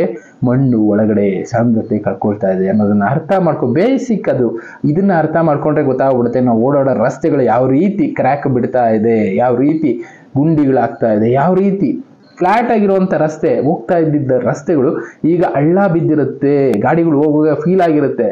ಟಾರ್ ಹಾಕುವಾಗ ಎಲ್ಲ ಕಡೆ ಒಂದೇ ಲೆವೆಲ್ಗೆ ಹಾಕೊಂಡು ಹೋಗಿರ್ತಾರೆ, ರೋಡ್ ಇರುತ್ತೆ. ಬಟ್ ಒಂದೆರಡು ದಿನ ಬಿಟ್ಟು ನಾವು ಗಾಡಿನಲ್ಲಿ ಹೋಗುವಾಗ ಅನುಭವ ಆಗುತ್ತೆ, ಗಾಡಿ ಶೇಕ್ ಆಗೋದ್ರಿಂದ. ಇದರಿಂದ ಅರ್ಥ ಮಾಡ್ಕೋಬೇಕು ನಾವು ಯಾವ ರೀತಿ ಮಣ್ಣು ಭೂಮಿ ಒಳಗಡೆ ಇರೋದು ಕುಸಿತಾ ಇದೆ ಅನ್ನೋದು ಸಿಂಪಲ್ ಆಗಿ ಅರ್ಥ ಆಗುತ್ತೆ. ನೀವು ಬೇಕಾದ್ರೆ ಒಂದ್ಸಲ ನೋಡಿ ಇಂಥದ್ದನ್ನ. ತುಂಬಾ ಅರ್ಥಗರ್ಭಿತವಾಗಿ ತಿಳಿಸಿದ್ದೀರಾ ಸರ್. 64 ವಿದ್ಯೆಗಳಲ್ಲಿ 64 ಯೋಗಿನಿಯರಿದ್ದಾರೆ, ಅದರ ಬಗ್ಗೆ ತಿಳಿಸಿ. ಇದು ನನಗೆ ಗೊತ್ತಿಲ್ಲ, ದಯವಿಟ್ಟು ಗೊತ್ತಿರೋರು ಯಾರಾದರೂ ತಿಳಿಸುವಂಥ ಕೆಲಸ ಮಾಡಿ. ಇನ್ನು ಶ್ರೀಕೃಷ್ಣನಿಗೂ 64 ವಿದ್ಯೆ ಗೊತ್ತಿತ್ತು, ಬಲರಾಮನಿಗೂ ಗೊತ್ತಿತ್ತು ಅಂತ ಹೇಳಿದ್ದಾರೆ. ನನಗೆ ಸ್ವಲ್ಪ ಇದರಲ್ಲಿ ಕ್ಲಾರಿಟಿ ಅನ್ನೋದು ಅಷ್ಟೊಂದಿಲ್ಲ. ಏಕೆಂದರೆ ಶ್ರೀಕೃಷ್ಣನಿಗೆ ಅಂಥ ಅವಶ್ಯಕತೆ ಬಂದಿರಲಿಲ್ಲ ಅಂದ್ಕೊಳ್ತೀನಿ ಕೆಲವೊಂದು ವಿದ್ಯೆಗಳನ್ನ ಕಲಿಯೋದಕ್ಕೆ. ಎಕ್ಸಾಂಪಲ್ ಮರಗೆಲಸ ಆಗ್ಬೋದು, ಬೇರೆ ಬೇರೆ ಕೆಲಸ, ಇನ್ನೊಂದು 2-3 ಕೆಲಸಗಳು ಇಟ್ಕೊಳ್ಳಿ, ಅಂತ ಇದನ್ನ ಕಲಿಯುವಂಥ ಅವಶ್ಯಕತೆ ಬಂದಿರಲಿಲ್ಲ. ಗೊತ್ತಿರ್ಬೋದು. ನೀನು ಯಾವ ಎಜುಕೇಷನ್ ಕಂಪ್ಲೀಟ್ ಆಗಿದೆಯಾ ಅಂತ ನನಗೆ ಯಾರೋ ಒಬ್ಬರು ಕೇಳಿದ್ದಾರೆ. ನಾನು ಜಾಸ್ತಿ ಏನು ಓದಿಲ್ಲ, ಬೇಸಿಕ್ಕಾಗಿ ಓದಿದ್ದೀನಿ. ನಾನು ಜಾಸ್ತಿ ಏನು ಓದಿಲ್ಲ, ಪ್ರಪಂಚದಲ್ಲಿ ಓದೋಷ್ಟು ತುಂಬ ಇದೆ. ಬಟ್ ನಾನು ಓದಿರೋದು ಸ್ವಲ್ಪ ಆದರೂ ಜನಗಳ ಜೊತೆ ಬೆರೆತಾಗ ಮಾತಾಡಿ ಅದರಲ್ಲಿರೋ ವಿಷಯಗಳನ್ನ ಅಧ್ಯಯನ ಮಾಡಿಕೊಂಡು ತಿಳ್ಕೊಂಡಿರೋದು ಜಾಸ್ತಿ ಇದೆ ಅಷ್ಟೇ. ಎಕ್ಸಾಂಪಲ್ ತುಂಬ ಜನದ ಹತ್ರ ಓಡಾಡ್ತಾ ಇದ್ದಾಗ ಒಬ್ಬೊಬ್ಬರ ಹತ್ರ ಒಂದೊಂದು ಲೈಬ್ರರಿ ಅನ್ಕೊಳ್ಳಿ, ಒಬ್ಬೊಬ್ಬರ ಹತ್ರ 100 ವಿಷಯಗಳಿರುತ್ತೆ. ಅವ್ರು ಎಷ್ಟೋ ವಿಷಯಗಳನ್ನ ಓದಿ ತಿಳ್ಕೊಂಡಿರ್ತಾರೆ. ಆ ಲೈಬ್ರರಿನಲ್ಲಿರೋ ವಿಷಯಗಳನ್ನ ನಾನು ಕಲೆಕ್ಟ್ ಮಾಡ್ಕೊಳ್ತಾ ಇದ್ದೀನಿ. ಆ ಕಲೆಕ್ಟ್ ಮಾಡಿರೋ ಇನ್ಫಾರ್ಮೇಷನ್ ನಿಮಗೆ ಶೇರ್ ಮಾಡ್ತಾ ಇದ್ದೀನಿ. ನಾನು ಓದಿರೋದು ಜಸ್ಟ್ ಡಿಪ್ಲೊಮಾ ಮೆಕ್ಯಾನಿಕಲ್ ಇಂಜಿನಿಯರ್ ಓದಿದ್ದೆ. ಅದಾದ ಮೇಲೆ ಕಂಪ್ನಿನಲ್ಲೂ ಒಂದು 15 ವರ್ಷ ಕೆಲಸ ಮಾಡಿದ್ದೀನಿ, 15-16 ವರ್ಷ. ಅಲ್ಲೂ ಕೂಡ ತುಂಬ ಜನರ ಜೊತೆ ಬೆರೆತಾಗ ಎಷ್ಟೆಷ್ಟೋ ವಿಷಯಗಳು ತಿಳಿತಾ ಹೋಗುತ್ತೆ. ಇದರಿಂದನೇ ಕೆಲವಷ್ಟು ವಿಷಯಗಳನ್ನ ನಿಮಗೆ ತಿಳಿಸೋದಕ್ಕೆ ಸಾಧ್ಯ ಆಗ್ತಾ ಇದೆ. ಇನ್ನೊಬ್ರು ಯಾರೋ ಹಾಕಿದ್ದಾರೆ, ನಿಮ್ಮ ಶಿಷ್ಯನಾಗಿ ನನ್ನನ್ನು ಸೇರಿಸ್ಕೊಂಬಿಡಿ ಸರ್, ಒಂದು 4 ವಿದ್ಯೆ ನಾನು ಕಲಿತೀನಿ ಅಂತ. ಅಷ್ಟೊಂದು ಕಲಿಸೋ ಲೆವೆಲ್ಗೆ ನಾನು ಇನ್ನೂ ಹೋಗಿಲ್ಲ ಸ್ವಾಮಿ. ಅದಕ್ಕೆ ಕೆಲವರು ಗುರುಗಳು ಇರ್ತಾರೆ, ಅಂಥ ಗುರುಗಳನ್ನ ನೀವು ಮೀಟ್ ಮಾಡಿ ಕಲಿಸೋ ಕೆಲಸ ಅವ್ರು ಮಾಡ್ತಾರೆ. ಕಲಿಯೋ ಕೆಲಸದಲ್ಲಿ ಇನ್ನು ನಾವಿದ್ದೀವಿ. ನೀನು ನೋಡಿದೀಯಾ ಯಾರು ವಿಡಿಯೋ ಮಾಡಿದಾರೋ ಅಂತ? ಕನ್ನಡದಲ್ಲಿ ವಿಡಿಯೋ ಮಾಡ್ತೀಯಾ ಅಥವಾ ನಿನ್ನ ಜನ್ಮಕ್ಕೆ ಅಂತ ಯಾರೊಬ್ರು ಬೈದು ಹಾಕಿದ್ದಾರೆ. ಬೇಜಾರಿಲ್ಲ ಸ್ವಾಮಿ, ಏಕೆಂದರೆ ಬೈಯೋದಕ್ಕೇನು ಮೊಬೈಲ್ ಇದ್ದ ಕೈಯಲ್ಲಿ ಕುತ್ಕೊಂಡು ಸುಮ್ಮನೆ ಮೆಸೇಜ್ ಹಾಕೋದಕ್ಕೇನು 108 ಮೆಸೇಜ್ ಹಾಕ್ಬಿಡ್ತೀವಿ. ಬಟ್ ಆದರೆ ಒಂದು ವಿಡಿಯೋ ಮಾಡೋದಕ್ಕೆ ಎಷ್ಟು ಕಷ್ಟ ಇರುತ್ತೆ ಅದನ್ನು ಅರ್ಥ ಮಾಡ್ಕೊಳ್ಳಿ. ಮೆಸೇಜ್ ಏನು ಬೈಯೋದಕ್ಕೇನು ಯಾರಿಗೆ ಬೇಕಾದ್ರೂ ಬೈತೀರಾ. ಅದೇ ಈ ಥರ ಬೈಯೋರು ಕೆಟ್ಟದೆಲ್ಲ ಆಗ್ತಾ ಇರುತ್ತೆ, ಎಷ್ಟೆಷ್ಟು ವಿಡಿಯೋಗಳು ಬರ್ತಾ ಇರುತ್ತೆ. ಅಂಥವ್ರಿಗೆ ಬೈದು ಬುದ್ಧಿ ಹೇಳಿ ನೋಡೋಣ, ಆಗಲ್ಲ ಅಲ್ಲ. ದೊಡ್ಡ ಮೀಡಿಯಾ ಚಾನಲ್ಗಳು ಇಂಥದ್ದನ್ನೆಲ್ಲ ಮಾಡ್ತಾ ಇದ್ದಾರೆ. ನೀವು ಅವ್ರಿಗೆ ಸ್ಕ್ರಾಲ್ ಮಾಡ್ತೀರಾ, ಲೈಕ್ ಮಾಡ್ತೀರಾ, ಹೋಗಿ ಪ್ರಶ್ನೆ ಮಾಡಿ, ಅದಾಗೋದಿಲ್ಲ. ಮೊಬೈಲ್ ಅಲ್ವಾ, ಯಾಕೆ ಕೇಳಕ್ಕೆ ಬರ್ತಾರೆ, ಸುಮ್ಮನೆ ಒಂದು ಕಮೆಂಟ್ ಆಗಿ ಬಿಟ್ಬಿಡೋಣ, ನಂದು ಒಂದಿರಲಿ ಅಲ್ಲಿ ಅಂತ ಮಾಡೋ ಕೆಲಸ ಮಾಡ್ತಾ ಇರ್ತೀರ ಅಷ್ಟೇ. ಅದನ್ನು ಬಿಟ್ಟು ಉದ್ಧಾರ ಮಾಡೋ ಕೆಲಸ ಏನು ಮಾಡಿದ್ದೀವಿ ಅಂತ ಯಾವತ್ತಾದರೂ ನಾವು ಯೋಚನೆ ಮಾಡ್ತೀವ? ಇಲ್ಲ ಅಲ್ಲ. ಓಕೆ, ಇನ್ನು ಮುಂದಕ್ಕೆ ಹೋಗೋಣ. ಏನೇನೋ ಹೇಳೋದಕ್ಕೆ ಹೊರಟಿದ್ಯಾ ಗುರು? ಸಂಬಂಧವೇ ಇಲ್ಲದ ಶೀರ್ಷಿಕೆ ಅಂತ ಹೇಳಿದ್ದಾರೆ. ಸಂಬಂಧವೇ ಇಲ್ಲದ ಶೀರ್ಷಿಕೆ. ದಯವಿಟ್ಟು ಇನ್ನು ಮುಂದೆ ವಿಡಿಯೋ ಮಾಡಬೇಡ ದಮ್ಮಯ್ಯ. ನಾನು ವಿಡಿಯೋ ಮಾಡ್ತಾ ಇರ್ತೀನಿ, ನೀವು ನೋಡಿ ಅಂತ ನಾನು ಯಾವತ್ತೂ ಕೇಳಿಲ್ಲ. ನೋಡಬೇಡಿ ದಮ್ಮಯ್ಯ ಅಂತ ನಾನು ಹೇಳಲ್ಲ. ನನಗೆ ಅದು ಇಷ್ಟ ಇಲ್ಲ. ಕೆಲವಷ್ಟು ವಿಷಯಗಳನ್ನ ನೀವು ತಿಳ್ಕೊಬೇಕಾಗತ್ತೆ. ದೊಡ್ಡವ್ರು ಇರ್ಬೋದು, ಚಿಕ್ಕವ್ರು ಇರ್ಬೋದು, ಯಾರು ಹೇಳಿದ್ರು ಆ ವಿಷಯಗಳನ್ನ ತಗೋಬೇಕಾಗತ್ತೆ, ಜನರು ತಿಳಿಸ್ಬೇಕಾಗತ್ತೆ. ಆದ್ದರಿಂದ ಎಷ್ಟೆಷ್ಟು ಉದ್ಧಾರ ಆಗುವಂಥದ್ದು ಇರುತ್ತೆ. ನೀವು ಬೇಡಿ ಅಂದಿದ ತಕ್ಷಣ ನಿಲ್ಸೋದಕ್ಕಂತೂ ಹೋಗೋದಿಲ್ಲ. ನನ್ನ ಕೆಲಸ ನಾನು ಮಾಡ್ತಾ ಇರ್ತೀನಿ. ತಿಳ್ಕೊಳ್ಳೋರು ತಿಳ್ಕೊಳ್ಳಿ, ಬಿಡೋರು ಬಿಡಿ. Thank you so much for so kind information. Okay, ಇನ್ನು ಪಾಪ ಮಾಡಿದವರು ಪ್ರಯಾಗರಾಜ್ ಸಂಗಮದಲ್ಲಿ ಪುಣ್ಯ ಸ್ನಾನ ಮಾಡಿ ನಿಮ್ಮ ಪಾಪ ಎಲ್ಲ ಕಳೆದು ಹೋಗುತ್ತೆ, ಇಲ್ಲ ಅಂದ್ರೆ ಪಾಪಿಗಳನ್ನು ಶಿಕ್ಷಿಸಲು ಪರಮಾತ್ಮ ಬಂದೇ ಬರ್ತಾನೆ. ಇದು ದೈವ ವಾಕ್ಯ. 2025-30ರಲ್ಲಿ ಪಾಪಿಗಳು ಯಾರು ಭೂಮಿ ಮೇಲೆ ಉಳಿಯೋದಿಲ್ಲ, ಇಂತಿ ಕಲ್ಕಿ ಸೇನೆ ಅಂತ ಹಾಕಿದ್ದಾರೆ. ಪ್ರಯಾಗ್ರಾಜ್ನಲ್ಲಿ ಸ್ನಾನ ಮಾಡೋದ್ರಿಂದ, ಪುಣ್ಯ ಸ್ನಾನ ಮಾಡೋದ್ರಿಂದ ಪಾಪ ಎಲ್ಲ ಕಳೆದೋಗುತ್ತೆ. ಪಾಪ ಎಲ್ಲ ಕಳೆದೋಗೋದಿಲ್ಲ. ದಯವಿಟ್ಟು ಇದನ್ನ ಅರ್ಥ ಮಾಡ್ಕೊಳ್ಳಿ. ಯಾರು ಹೇಳಿದ್ರು ನನಗಂತೂ ಗೊತ್ತಿಲ್ಲ. ಪಾಪಗಳು ಕಳೆಯೋದಿಲ್ಲ, ಪಾಪಗಳಿಗೆ ಪರಿಹಾರ ಇರುತ್ತೆ, ಬಟ್ ಸ್ನಾನ ಮಾಡಿದ ತಕ್ಷಣ ಪರಿಹಾರ ಆಗುತ್ತೆ ಅನ್ನೋದು ಸುಳ್ಳು. ಇನ್ನು ಗಂಗೆನಲ್ಲಿ ಮುಳುಗಿದ್ರೆ ಕರ್ಮಗಳು ಕಳೆಯುತ್ತೆ ಅಂತ ಹೇಳ್ತಾರೆ. ಕರ್ಮಗಳು ಕಳೆಯೋದಿಲ್ಲ, ಮುಂದೂಡಲ್ಪಡುತ್ತೆ. ಕೆಲವಷ್ಟು ದಿನ ನಾವು ಮಾಡಿರೋ ಅಂಥ ಕರ್ಮಗಳನ್ನ ಮುಂದೂಡಲ್ಪಡುತ್ತೆ. ಯಾಕೆಂದ್ರೆ ಅದರಲ್ಲಿ ಎಷ್ಟೆಷ್ಟು ಜನ ಪುಣ್ಯವಂತರು ಸ್ನಾನ ಮಾಡಿರ್ತಾರೆ, ಸಾಧುಗಳು ಸನ್ಯಾಸಿಗಳು ಸ್ನಾನ ಮಾಡಿರ್ತಾರೆ. ಅವರು ಮಾಡಿದಂಥ ಪುಣ್ಯದ ಫಲಗಳಲ್ಲಿ ಕೆಲವಷ್ಟು ನಮಗೆ ಸಿಗೋದ್ರಿಂದ ಪರಿಹಾರ ಸಿಗ್ತಾ ಹೋಗುತ್ತೆ ನಮ್ಮ ಕರ್ಮಗಳಿಗೆ, ಪಾಪಗಳಿಗೆ.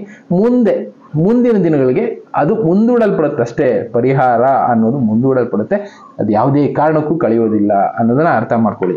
ನೀವು ಹೇಳಿರುವ ಚಂದ್ರನ ಕಲೆಗಳು ಅಲ್ಲ, ಅದು 64 ವಿದ್ಯೆಗಳು. ಇದರಲ್ಲಿ ಚಾಕಚಕ್ಯತೆಯಿಂದ ಹೇಗೆ ಕಳ್ಳತನ ಮಾಡಬೇಕು ಎನ್ನುವುದು ಕೂಡ ಒಂದು. ಈ 64 ವಿದ್ಯೆಗಳಲ್ಲಿ ಪಾರಂಗತರಾದವರು ಜಗತ್ತಿನಲ್ಲಿ ಏನನ್ನು ಬೇಕಾದರೂ ಸಾಧಿಸಬಲ್ಲವರು ಆಗುತ್ತಾರೆ. ಇದ್ರೂ ಇರ್ಬೋದು, ಬಟ್ ಆದರೂ ಒಂದು ಸಲ ಸಾಧನೆ ಅನ್ನೋದು ಮಾಡಿದ್ಮೇಲೆ ಅಹಂಕಾರ ಅನ್ನೋದು ಬಂದರೆ ಅದೇ ಅವರ ಅವನತಿ ಆಗುತ್ತೆ ಅನ್ನೋದಕ್ಕೆ ಎಷ್ಟೆಷ್ಟು ಜನ ಎಕ್ಸಾಂಪಲ್ ಇದ್ದಾರಲ್ವಾ. ರಾವಣ ಆಗ್ಬೋದು, ವಾಲಿ ಆಗ್ಬೋದು, ಪ್ರಪಂಚನೇ ಗೆದ್ದವರು. ಅಂಥವರು ಕೊನೆಗೇನಾದರೂ I was waiting. Okay, thanks for valuable information sir. Okay, ಇನ್ನು ಮುಂದಕ್ಕೆ ಹೋಗೋಣ. ಬಹಳ ಹಿಂದೆ ಜಾನ್ ಪೀಲೆ ಎಂಬ ವಿಜ್ಞಾನಿಯು ಎಂದಿಗೂ ಮುಗಿಯದ ಶಕ್ತಿಯನ್ನು ಕಂಡುಹಿಡಿದಿದ್ದರು. ಆದರೆ ಮಾರುಕಟ್ಟೆಗೆ ಕೆಟ್ಟ ಶಕ್ತಿಗಳು ಅವರ ಹೆಸರೇ ಇಲ್ಲದಂತೆ ಮುಗಿಸಿಬಿಟ್ರು. ಅದೇ ಒಳ್ಳೆಯದನ್ನ ಯಾರೂ ಕೂಡ ಸಪೋರ್ಟ್ ಮಾಡೋದಿಲ್ಲ ಅಂತಲೇ ನಾನು ಕೂಡ ತಿಳಿಸ್ತಾ ಇರೋದು. ಒಳ್ಳೆಯದನ್ನ ಸಪೋರ್ಟ್ ಮಾಡಿ ಆದಷ್ಟು ಇನ್ನು ಮುಂದೆನಾದರೂ ಬೇರೆಯವರು ಏನು ಅನ್ಕೊಳ್ತಾರೆ ನಮಗೆ ಬೇಡ, ನಮ್ಮ ಕೈಲಾಗೋ ಮಟ್ಟಿಗೆ ನಾವು ಸಪೋರ್ಟ್ ಮಾಡೋಣ. ಇನ್ನು very good information. Corporate persons ಸ್ವಲ್ಪ ಅದೇ ಇದೆ. ಏನೂ ಆಗಿಲ್ಲ, 24 ಕಳೀತು. ಈ ಪ್ರಶ್ನೆ ಒಬ್ಬರು ಕೇಳಿದ್ದಾರೆ, ಫೇಕ್ ಭವಿಷ್ಯ ಮಾಲಿಕ ಬಿಸ್ನೆಸ್. ನಾನು ಯಾವುದೇ ಬಿಸ್ನೆಸ್ ಇಲ್ಲಿ ನಡೆಸ್ತಾ ಇಲ್ಲ. ಕೆಲವೊಬ್ರು ಈ ಬಿಸ್ನೆಸ್ ನಡೆಸ್ತಾ ಇದ್ದಾರೆ. ನನ್ನ ಮಗನೇ ಕಲ್ಕಿ ಅಂತ ಹೇಳ್ಕೊಂಡು ಒಬ್ರು ಬಂದಿದ್ದಾರೆ. ಇನ್ನು ನಾನೇ ಕಲ್ಕಿ ಅಂತ ಹೇಳ್ಕೊಳ್ತಾ ಇದ್ದಾರೆ, ನಾನೇ ಕಲ್ಕಿ ಅನುಯಾಯಿ ಅಂತ ಹೇಳ್ಕೊಳ್ತಾ ಇದ್ದಾರೆ. ಇನ್ನು ಏನೇನೋ ಹೇಳ್ಕೊಂಡು ಎಷ್ಟೆಷ್ಟು ಜನ ಕೆಲವೊಂದು ಫೋಟೋಗಳನ್ನ ಕೂಡ ಕೊಟ್ಟಿದ್ದಾರೆ, ಇವರೇ ಕಲ್ಕಿ ಅಂತ. ನಾನು ಅದನ್ನೇ ಹೇಳ್ತಾ ಇರೋದು, ಇಂಥದ್ದನ್ನೆಲ್ಲ ನಂಬೋದಕ್ಕೆ ಹೋಗ್ಬೇಡಿ. ಯಾವುದು ಕೂಡ ನಾವು ನಂಬುವಷ್ಟು ಈಸಿಯಾಗಿಲ್ಲ ವಿಷಯಗಳು. ಯಾವುದನ್ನೇ ಆಗಲಿ ಒಂದ್ಸಲ ಪ್ರತ್ಯಕ್ಷ ಕಂಡ್ರು ಅದನ್ನು ಪರೀಕ್ಷಿಸಿ ನೋಡಿ ಅನ್ನೋ ಹಾಗೆ 24 ಕಳೆದು ಹೋಯ್ತು. ಹೌದು, ಏನಂದರೆ ಕೆಲವಷ್ಟು ನಾನು ಮೊದಲೇ ಈ ವಿಡಿಯೋ ಸ್ಟಾರ್ಟಿಂಗಲ್ಲಿ ಹೇಳಿದ್ದೀನಿ, ಒಂದ್ಸಲ ರೀಕಾಲ್ ಮಾಡಿ ನೋಡಿ. ನಮಗೆ ಗೊತ್ತಿಲ್ಲದೆ ಇರೋ ಕ್ಯಾಲೆಂಡ್ರಲ್ಲಿ ನಾವು ಬದುಕ್ತಾ ಇರೋದ್ರಿಂದ ಮುಂದೆ ಆಗುವಂಥ ಸಿಚುವೇಶನ್ಗಳಿದು. ಮುನ್ಸೂಚನೆಗಳ ಮೇಲೆ ನಾವು ಜೀವನ ನಡೆಸೋಣ, ಕ್ಯಾಲೆಂಡರ್ ಮೇಲೆ ನಡೆಸೋದು ಬೇಡ ಅನ್ನೋದು ನನ್ನ ಅಭಿಪ್ರಾಯ. ಇನ್ನು ಡೌರಾಜ ಆನಂದ ಮಗ ಗುರೂಜಿಗಳು, ಯಾರನ್ನ ನಂಬಬೇಕು ಯಾರನ್ನ ಬಿಡಬೇಕು ಅಂತ ಗೊತ್ತಿಲ್ಲ. ಟಿವಿನಲ್ಲಿ ಡೈಲಿ ಬೇರೆಯವ್ರಿಗೆ ಹಿಂಗೆ ಮಾಡಬೇಡಿ ಹಂಗೆ ಮಾಡಬೇಡಿ ಅಂತ ಹೇಳೋ ಗುರೂಜಿಗಳು ಇವತ್ತು ಅವರೇ ತಪ್ಪು ಮಾಡ್ತಾ ಇದ್ದಾರೆ. ಅವ್ರ ಮನೆಯಲ್ಲಿರೋರೇ ತಪ್ಪು ಮಾಡುವಾಗ ಹೇಗೆ ಅನ್ನೋದಷ್ಟೇ ನನ್ನ ಅಭಿಪ್ರಾಯ. ಬೇರೆಯವ್ರಿಗೆ ನಾವು ಸರಿ ಇಲ್ಲ ಅಂದಾಗ ಹೇಳೋದಕ್ಕೆ ಹೋಗಬಾರ್ದು. ನಮ್ಮ ಕಡೆಯಿಂದ ತಪ್ಪಿದ್ದಾಗ ತಪ್ಪಾಗಿದೆ ಕ್ಷಮಿಸಿ ಅಂತ ಹೇಳ್ಬಿಟ್ಟು ಕಂಟಿನ್ಯೂ ಮಾಡೋದ್ರಲ್ಲಿ ಒಂದು ಅರ್ಥ ಇರುತ್ತೆ. ಅದನ್ನೇ ವಾದಿಸ್ಕೊಂಡು ನಾನೇ ಸರಿ ಅಂದ್ಕೊಂಡು ಬೇರೆಯವ್ರನ್ನ ಸರಿ ಮಾಡೋ ಕೆಲಸದಲ್ಲಿ ಹೋಗೋದು ತಪ್ಪು ಅನ್ನೋದು ಅಷ್ಟೇ ನನ್ನ ಅಭಿಪ್ರಾಯ. ಇನ್ನು ಉಳಿದಿದ್ದು ನಿಮಗೆ ಬಿಟ್ಟಿದ್ದು. ಇನ್ನು ಜೈ ಗುರುದೇವ. Truth about today rice distribution in India, steam, raw etcetera. ಸ್ವಾಮಿ, ನಮ್ಮಂಥವರ ವಿವಾಹ ಮದುವೆ ಆಗೋ ಮುಂಚೆನೆ ಬನ್ನಿ ಅಂತ ಬಸವಣ್ಣವ್ರನ್ನ ಯಾರೋ ಒಬ್ರು ಕೇಳ್ಕೊಂಡಿದ್ದಾರೆ. ಎಲ್ಲಾನು ಕೇಳ್ಕೊಳ್ತಾ ಇರೋದಕ್ಕೇ ಇತ್ತೀಚಿನ ದಿನಗಳಲ್ಲಿ ಈ ಸ್ಪಿರಿಚುಯಾಲಿಟಿ ವೇ ಅನ್ನೋದು ಸ್ವಲ್ಪ ಜಾಸ್ತಿ ಜನಕ್ಕೆ ಪ್ರಚಾರ ಆಗ್ತಾ ಇರೋದು. ಇದರಿಂದ ಆದಷ್ಟು ಬೇಗ ನಾವು ಎಷ್ಟು ಕೇಳ್ಕೊಳ್ತೀವೋ ಆದಷ್ಟು ಬೇಗ ಅಂಥದ್ದು ನಡೆಯುತ್ತಂತೆ. ಇದು ಒಂದು ನಾನು ಕೇಳಿದಂಥ ವಿಷಯಕ್ಕೆ ಎಕ್ಸಾಂಪಲ್ ಅಂದರೆ ಪ್ರಕೃತಿ ಅದೇ ಥರನೇ ಡಿಸೈನ್ ಆಗಿರೋದು, ದೇವತೆಗಳು ಅದೇ ರೀತಿನೇ. ಯಾವಾಗ ಜನ ತಪಸ್ ಮಾಡಿ ವರಗಳನ್ನ ಕೇಳಬೇಕು ಅಂದಾಗ ಏನು ಮಾಡ್ತಾ ಇದ್ರು, ಋಷಿಗಳಾಗ್ಬೋದು ರಾಕ್ಷಸರಾಗ್ಬೋದು ತಪಸ್ ಮಾಡ್ತಾ ಇದ್ರು, ವರ್ಷಾನುಗಟ್ಲೆ ದೇವರನ್ನ ಜಪಿಸ್ತಾ ಇದ್ರು. ಆಗ ದೇವರು ಪ್ರತ್ಯಕ್ಷ ಆಗ್ತಾ ಇದ್ದ, ವರಗಳನ್ನ ಕೊಡ್ತಾ ಇದ್ದ. ಈಗ ನಾವೇನು ಕೇಳ್ಕೊಳ್ತಾ ಇದ್ದೀವಿ, ದೇವರೇ ಬೇಗ ಬಂದು ಈ ಅಧರ್ಮನ ನಾಶ ಮಾಡು, ಕೆಟ್ಟವ್ರನ್ನ ನಾಶ ಮಾಡು ಅಂತ ಎಲ್ಲರೂ ಕೇಳ್ಕೊಳ್ತಾ ಇರೋದ್ರಿಂದ ಇದು ಆದಷ್ಟು ಬೇಗ ಆಗುತ್ತೆ. ಕೇಳ್ಕೊಳ್ಳಿಲ್ಲ ಅಂದ್ರೆ ಆಗ್ತಾ ಇರಲಿಲ್ವೇನೋ, ಬಟ್ ಕೇಳ್ಕೊಳ್ತಾ ಇರೋದ್ರಿಂದ ಆದಷ್ಟು ಬೇಗ ಆಗುತ್ತೆ ಅನ್ನೋದು ಮಾತ್ರ ನಾವು ಅರ್ಥ ಮಾಡ್ಕೋಬೇಕು. ಎಷ್ಟು ಜನ ಜಾಸ್ತಿ ಕೇಳ್ಕೊಳ್ತಾರೋ ಅಷ್ಟು ಬೇಗ ಇಂಥದ್ದೆಲ್ಲ ನಡೆಯುತ್ತೆ. ಇದಕ್ಕೆ ಪ್ರಕೃತಿ ಕೂಡ ಎಕ್ಸಾಂಪಲ್ ಆಗಿದೆ. ಆಫ್ರಿಕಾದ ಒಂದು ಎಕ್ಸಾಂಪಲ್ ಕೊಟ್ಟಿದ್ದೆ. ಒಂದು ಮರ ಇದೆ, ಒಂದು ಮರ ಅಲ್ಲ, ಆಫ್ರಿಕಾದಲ್ಲಿ ಕಾಡುಗಳಲ್ಲಿ ಮರ ಕಡಿಬೇಕು ಅಂದರೆ ಅವ್ರು ಏನು ಮಾಡೋದಿಲ್ಲ, ಊರ್ ಜನ ಎಲ್ಲ ಹೋಗಿ ನಿಂತ್ಕೊಂಡು ಆ ಮರಕ್ಕೆ ಡೈಲಿ ಬೈದು ಬರ್ತಾರಂತೆ. ಬೈಸ್ಕೊಂಡು ಒಂದು 6 ತಿಂಗಳಲ್ಲಿ ಆ ಮರದಲ್ಲಿರೋ ಎಲೆಗಳೆಲ್ಲ ಉದುರೋಗಿ ಮರ ಒಣಗೋಗುತ್ತೆ. ಕೊನೆಗೆ ಮರ ಒಣಗಿದ್ಮೇಲೆ ಆ ಮರನ ಕಡಿತಾರೆ. ಅಂದರೆ ಮರಕ್ಕೆ ಅಷ್ಟೊಂದು ಇದಿದೆ ಅಂದಾಗ ಪ್ರಕೃತಿನ ಆಳ್ತಾ ಇರೋಂಥ ಆ ಶಕ್ತಿಗೆ ಯಾವ ಮಟ್ಟಕ್ಕೆ ಕೇಳಿಸ್ಕೊಳ್ತಾ ಇರ್ಬೋದು ಅದು. ಬಟ್ ಟೈಮ್ಗೋಸ್ಕರ ಕಾಯ್ತಾ ಇದೆ ಅಷ್ಟೇ. ಆ ಟೈಮ್ ಬಂದಾಗ ಇದೆಲ್ಲ ನಡೆಯುತ್ತೆ. ನೀವು ಜಾಸ್ತಿ ವರಿ ಮಾಡೋದಕ್ಕೆ ಹೋಗ್ಬೇಡಿ. ಏನೇನು ಆಗಬೇಕು ಜೀವನದಲ್ಲಿ ಅದೆಲ್ಲ ಆಗ್ತಾ ಇರಬೇಕು. ಅದ್ರ ಜೊತೆಗೆ ಭಕ್ತಿ ಮಾರ್ಗ ಅನ್ನೋದೊಂದು ಕಾಯುತ್ತೆ ಅನ್ನೋದನ್ನು ಅರ್ಥ ಮಾಡ್ಕೊಳ್ಳಿ. ಆದರೂ ಯಾವುದು ಭಕ್ತಿ ಮಾರ್ಗ, ಯಾವುದು ಸತ್ಯ ಮಾರ್ಗ ಅಂತ ತಿಳ್ಕೊಂಡು ಅದನ್ನು ಫಾಲೋ ಮಾಡಿ. ಅದು ನಿಮ್ಮನ್ನು ಯಾವತ್ತಿದ್ರೂ ಕಾಯುತ್ತೆ. ಇನ್ನು ಮುಂಡಗೋಡ ದೀಪೇಶ್ವರ ದೇವಸ್ಥಾನದಲ್ಲಿ 45 ವರ್ಷದಿಂದ ದೀಪ ಒಂದು ಉರಿತಾ ಇದೆ ಅಂತ ಹೇಳಿದ್ದಾರೆ. ಮೊನ್ನೆ 3 ದಿನಗಳ ಮುಂಚೆ ಆರೋಗಿದೆ. ಇದ್ರ ಬಗ್ಗೆ ಅಷ್ಟೊಂದು ನನಗೂ ಗೊತ್ತಿಲ್ಲ. ಗೊತ್ತಿರೋ ದಯವಿಟ್ಟು ಒಂದು 4 ಜನಕ್ಕೆ ತಿಳ್ಕೊಂಡಂಗಾಗುತ್ತೆ ಈ ವಿಷಯ. ಮುಂಡಗೋಡ ದೀಪೇಶ್ವರ ದೇವಸ್ಥಾನದ 45 ವರ್ಷದಿಂದ ಉರಿತಾ ಇದ್ದಂಥ ದೀಪ ಈಗ ಆರೋಗಿದೆ. ಅಂದರೆ ಎಲ್ಲದಕ್ಕೂ ಒಂದೊಂದು ಮುನ್ಸೂಚನೆ ಇರುತ್ತೆ ಅನ್ನೋದಕ್ಕೆ ಇದು ಒಂದು ಎಕ್ಸಾಂಪಲ್ ಅಷ್ಟೇ. ಇನ್ನು ಬೇರೆ ಎಷ್ಟೆಷ್ಟೋ ಕಮೆಂಟ್ಗಳು ಹಾಕಿದ್ದೀರಾ. ಕೆಲವಷ್ಟಕ್ಕೆ ಉತ್ತರ ಕೊಟ್ಟಿದ್ದೀನಿ ಅನ್ಕೊಳ್ತೀನಿ. ಇನ್ನು ಎಷ್ಟೆಷ್ಟೋ ಇದೆ ಕಮೆಂಟ್ಗಳಿಗೆ ಉತ್ತರ ಕೊಡುವಂಥದ್ದು. ಬಟ್ ಟೈಮ್ ಜಾಸ್ತಿ ಎಳೆಯೋದಕ್ಕೂ ಆಗೋದಿಲ್ಲ. ಇರೋದ್ರಲ್ಲಿ ಕ್ಲೋಸ್ ಮಾಡೋದಕ್ಕೆ ಸಮಯ ಬಂದಿದೆ. ಸಿಂಪಲ್ ಆಗಿ ಹೇಳ್ಬೇಕು ಅಂದರೆ ಕಾಲಜ್ಞಾನ ಅನ್ನೋದು ಸತ್ಯ ಅಂತ ನಾನು ಅರ್ಥ ಮಾಡ್ಕೊಂಡಿದ್ದೀನಿ. ಇದನ್ನ ಸತ್ಯ ಅನ್ನೋರು ದಯವಿಟ್ಟು ಈ ಪ್ರೋಗ್ರಾಮ್ಗಳನ್ನ ನೋಡಿ ಒಂದು 4 ಜನಕ್ಕೆ ತಿಳಿಸ್ತಾ ಹೋಗಿ. ಸತ್ಯ ಇಲ್ಲ ಅನ್ನೋರು ಈ ಪ್ರೋಗ್ರಾಮ್ನ ನೋಡೋದಕ್ಕೂ ಹೋಗ್ಬಿಡಿ, ತಿಳಿಸೋದಕ್ಕೂ ಹೋಗ್ಬಿಡಿ. ಬೇರೆ ಟೈಮ್ ಪಾಸ್ಗೆ ಎಷ್ಟೆಷ್ಟೋ ಪ್ರೋಗ್ರಾಮ್ ಇದೆ ಅಂಥದನ್ನ ನೋಡ್ಕೊಂಡು ಹೋಗಿ. ಇನ್ನು ಯಾವುದೇ ವಿಷಯ ಆಗಲಿ ಒಂದು ಸಲ ಯೋಚನೆ ಮಾಡಿ ಅದನ್ನು ಫಾಲೋ ಮಾಡಿ, ಪ್ರಶ್ನೆ ಮಾಡಿ, ಇದು ಸರಿನಾ ತಪ್ಪಾ ಡಿಸ್ಕಸ್ ಮಾಡಿ, ಅದಾದಮೇಲೆ ಫಾಲೋ ಮಾಡಿ. ಯಾರನ್ನೇ ನಂಬೋದಾದ್ರೂ ಸರಿ, ನನ್ನನ್ನು ನಂಬೋದಾದ್ರೂ ಸರಿ, ಇನ್ನೊಬ್ರು ನಂಬೋದಾದ್ರೂ ಸರಿ, ಅವ್ರು ಏನು ಹೇಳ್ತಾರೆ ಅನ್ನೋ ತಿಳ್ಕೊಂಡು ಫಾಲೋ ಮಾಡಿ ಅಂತ ಅಷ್ಟೇ ಹೇಳೋದಕ್ಕೆ ಇಷ್ಟಪಡ್ತೀನಿ. ಇನ್ನು ಬೇರೆ ವಿಷಯಗಳನ್ನ ನಾನು ಮುಂದಿನ ದಿನಗಳಲ್ಲಿ ಮತ್ತೆ ತಿಳಿಸ್ತಾನೆ ಇರ್ತೀನಿ. ಇಷ್ಟ ಆದವ್ರು ಮಾತ್ರ ನೋಡಿ ನನಗೆ ಸಪೋರ್ಟ್ ಮಾಡಿ. Thank you. ಮತ್ತೆ ಸಿಗ್ತೀನಿ. ಗುಡ್ ಬಾಯ್.